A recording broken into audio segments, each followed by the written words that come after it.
So here's how you can export Figma files to JPEG, PNG, or PDF the best way.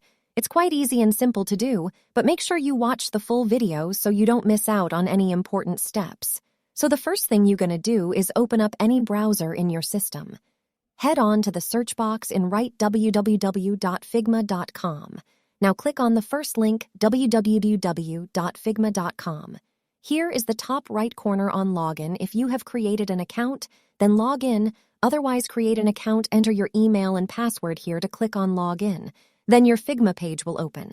After that, you have to click on the design file. Then your Figma blank page will open where you can design as you wish. But here we will learn how to export our file to JPEG, PNG, and PDF. First of all, I design a shape here to explain to you. After that, you will see the export option below on the right side. Click on it. Then you will see PNG, JPEG, SVG, and PDF options.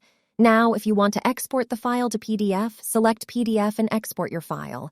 If you want to do it in PNG, select PNG and export your file. And if you want to do it in JPEG, select JPG and export your.